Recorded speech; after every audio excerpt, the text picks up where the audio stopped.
All right, Shalom. This is Brother Kasha Kwala coming back at you in the spirit, giving all glory, honor, and praises to Yahweh Ba'Shem Yahweh Shai, Ba'Shem Chakadash. Double honors to the apostles and elders of Great Millstone who rule and teach well. Peace, love, salutation to the elect 144 first fruit. Today's lesson is going to be on what you see on the screen right here. It says NBA tells teams to plan for empty arenas. LeBron says no way. All right. LeBron, you don't run nothing. I'm going to say that straight up, okay? You shuck and jive for Esau. Just remember that.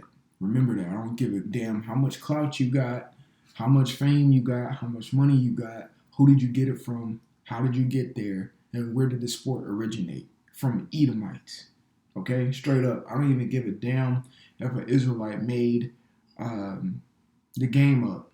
I'm going to prove to you how none of basketball, football, baseball, hockey, tennis, the Olympics, track, all these things, powerlifting, every little sport that water polo, okay?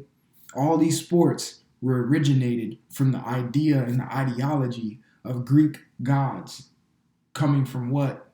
An Edomite, the Greek Edomites, all right? Stemming all the way back, and I'm going to get it in First Maccabees because I got that on deck, stemming all back to from Alexander the Great when they came and what? Hellenized Israelites.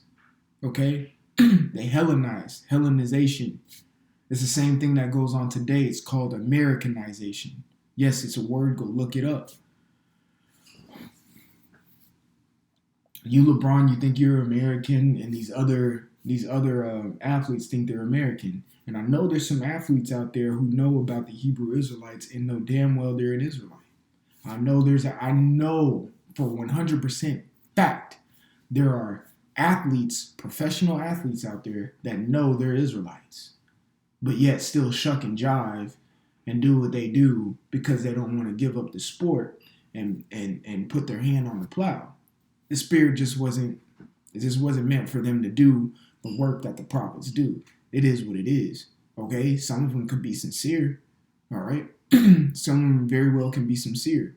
Some of them just know and just doesn't give a damn and is not willing to give that lifestyle up. All right? And I'm pretty sure, I'm not 100% sure. All right? I don't want to put words in anybody's mouth, but as much as this truth done grown, it's everywhere. You know, it's on the internet. You see it on the news. I'm pretty sure this dude knows about the Hebrew Israelites. And the money that he has, I'm pretty sure he knows about the Hebrew Israelites. 100%. I mean, 90%. All right? So it says the NBA tells teams to plan for empty arenas. Now, what they've done already in Italy, let me see if I can look it up really quickly. Because they've done this in Italy already. Okay? Pretty much Italy, they're big in soccer. Italy,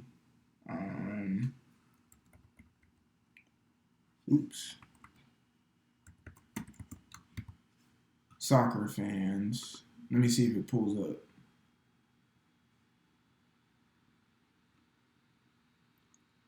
There you go.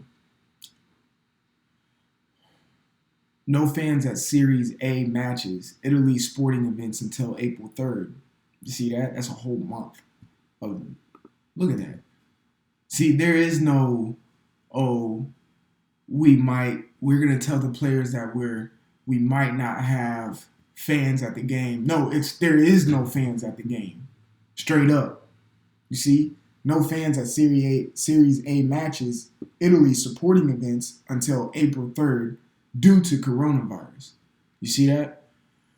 All sporting events in Italy, including Series A's football matches, which is soccer in America, will take place without fans present for at least the next month due to coronavirus outbreak in the country.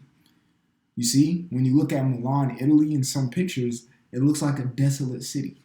All right. I just got finished watching a movie called, what's it called? The Crazies. And there was a point in time where he was just walking down the street and there was no one. It was like a desolate city. It was like 2 hours ago, everybody was moving around. And he walked out and there was nobody in the city. LeBron, you don't think that's going to happen? They did it for a whole country overseas. What makes you think America? Well, America is all about folly because folly, like it says in the book of Ecclesiastes 10 and 6, folly is set at great dignity and the rich sit in low places. Okay? Me, the Akim, I ain't nowhere near rich. I'm just a regular dude trying to make it, man. All right? Hair jacked up, hairline fucked up. We pick our boogers and have bad breaths, take piss and shits like everybody else, man. We work, all right, 40 hours a week, some brothers more. We just regular dudes, but we preach the word. That's the difference. That's what separates the sheep from the goat, all right?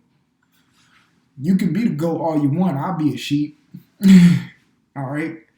So, LeBron, there's nothing you can do about it, man. And you agreed to this lifestyle.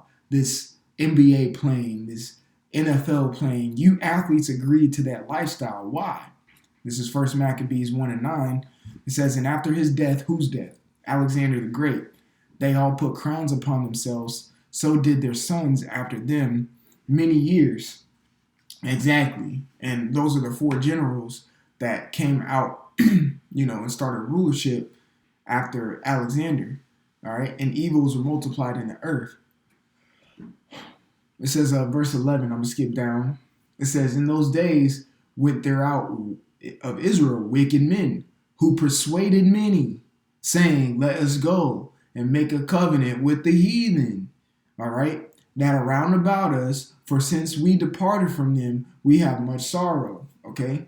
Because I'm going to be real with you. The laws are not grievous, but they're difficult to keep to the best of your ability in adverse, backward society. It's hard sometimes. There's pork in everything. Okay, there's yeast in the air. We're in the time we're supposed to eat unleavened bread for 7 days, for a week. We breathe it in every day. Okay, we breathe it in every single day. It's hard to keep that. Our clothing. You see, everything. Things that are in deodorants, everything. It's all tainted. Okay, it's difficult to keep the laws of the Lord in a society that's so wicked. And that's the same thing here, except Israel, some Israelites, a majority of Israelites just gave into it and said, fuck it. Let's just do what they do because it's easier to live like that.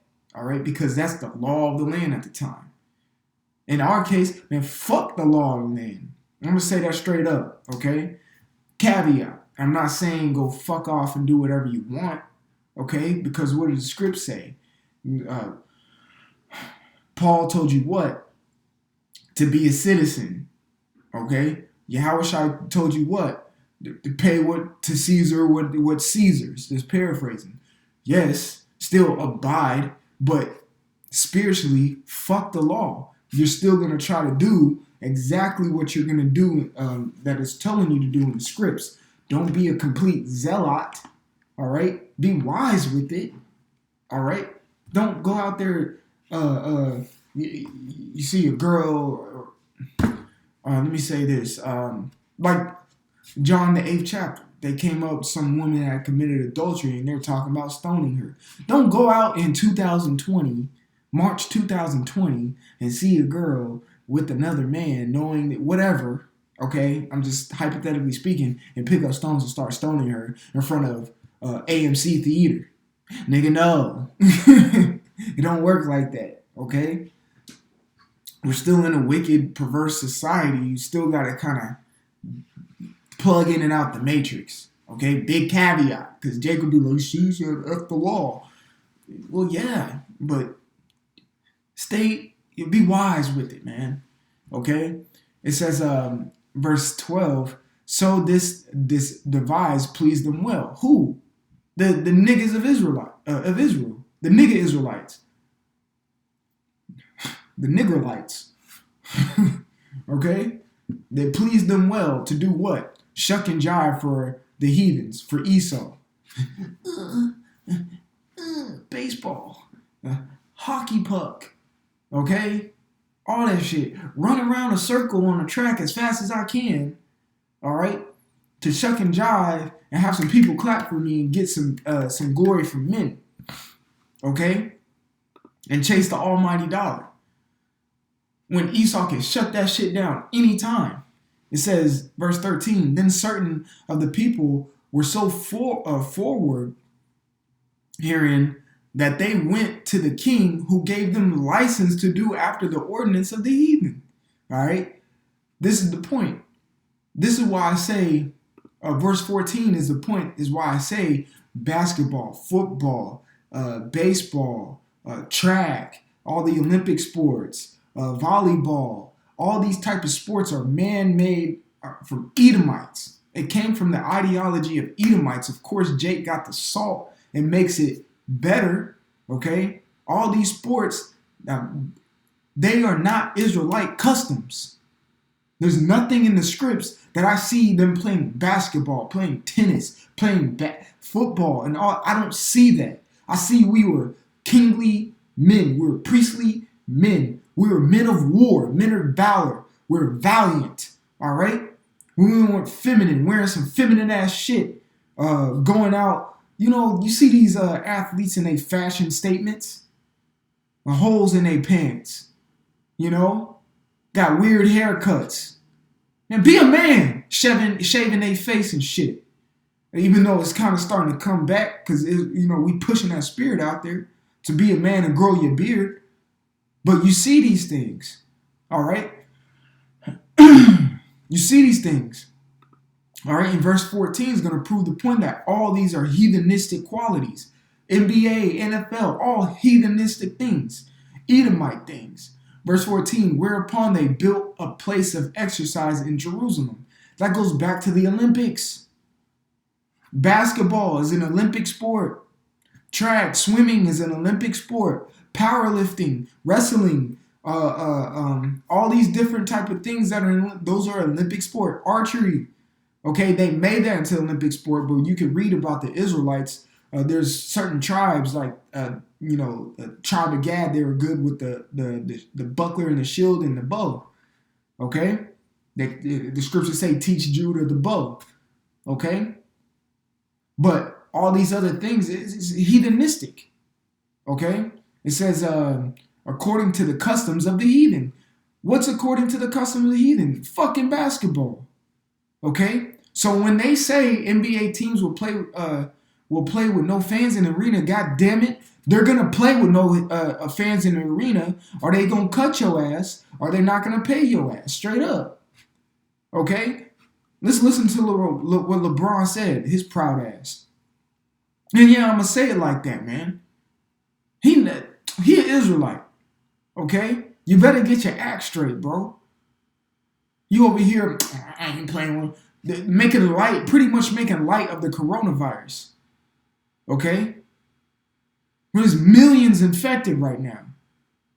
Thousands, hundreds of thousands dead from the virus. I ain't playing. Who? Let's listen to the pride on this guy. Well, Brian, apparently the possibility has arisen of playing NBA games without fans in the arena just to be safe because of coronavirus. Have you thought about what that might be like? Who? Who what? Who what? We play games without the fans? Yeah. No, it's impossible. I ain't playing. I ain't got the fans in the crowd. That's what I play for. I play for my teammates. I don't play for the fans. That's what it's all about. So if I show up to an arena and ain't no fans in there, I ain't playing. So they can do what they want to do. Thanks, everyone. Appreciate it. I ain't never played the game without no fans. Ever since I started playing ball. They've had to do it in Europe or soccer sometimes. I don't give a damn. The same Europe. Like riots and stuff sometimes. Man, I don't give a damn. They can do what they want to. Go ahead. You hear that pride? And I just brought up the article that's in Europe, that's in Italy, that they're playing with no fans. I don't give a damn what they do over there. I don't give a shit. All right then, LeBron. You're going to have to eat those words. You're going to have to eat those words. When there ain't no fans in the arena and you ain't going to play and they don't cut you a check Your endorsements, your sponsorships, they're saying, nigga, you ain't playing? Then fuck we paying you for? You start cutting the check, not cutting the checks to you, and your household and your way of living starts deteriorating. Then your ass is going to start shucking and jiving again and get back on the court with no goddamn fans in there. You see? You're going to have to eat those words, LeBron. You are. And all you athletes, man. All you athletes have been getting warnings. Probably been getting emails, okay? Letters in the mail at your residence, okay? Officials of the different leagues or whatever of each prospective sport, all right? Probably getting warnings about the coronavirus. I'm going to be straight up right here. Watch this. Okay? Bear with me, Akim. I'm pretty sure y'all know about this. Okay?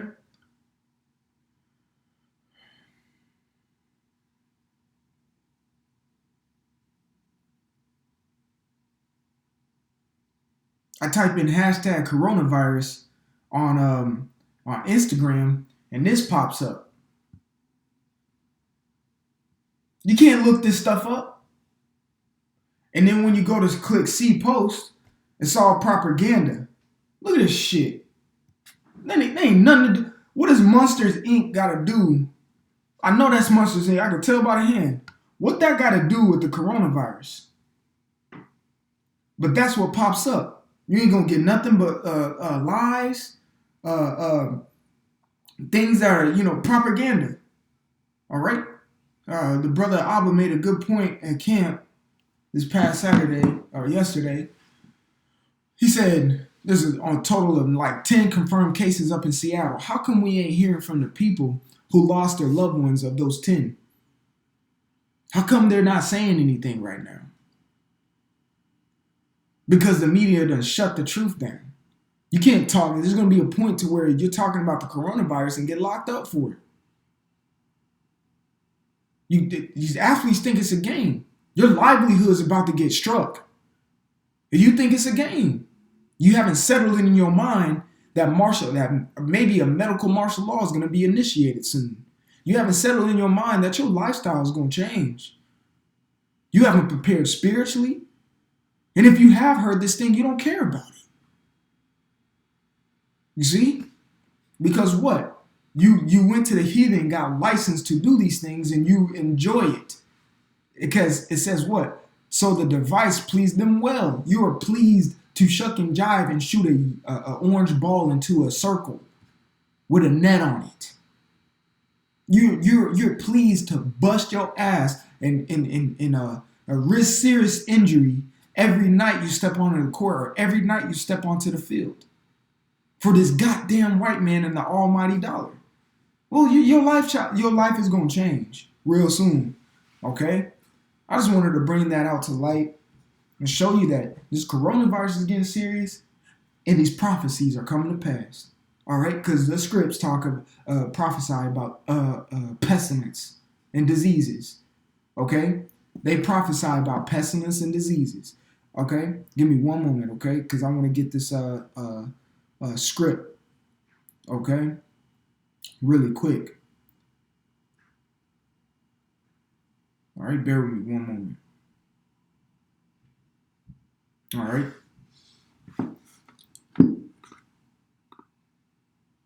I'm going to say this. This script is to you, sincere Akim. I ain't speaking to these athletes, man. They already picked what they want to do, okay? We chose the route that we want to take, all right, that the Lord chose for us to get to to everlasting life, man. All right, so this is Psalms chapter 103 and 1. Bless, a Psalm of David, bless the Lord, O my soul, and all that is within me. Blesses his holy name.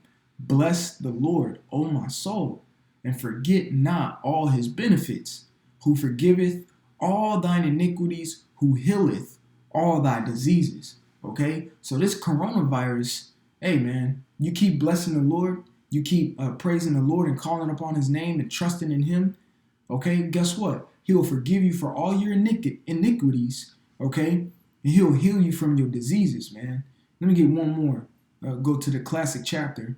The Psalms, the 51st chapter. And I'm going to get verse 9 because I say this prayer every day, man.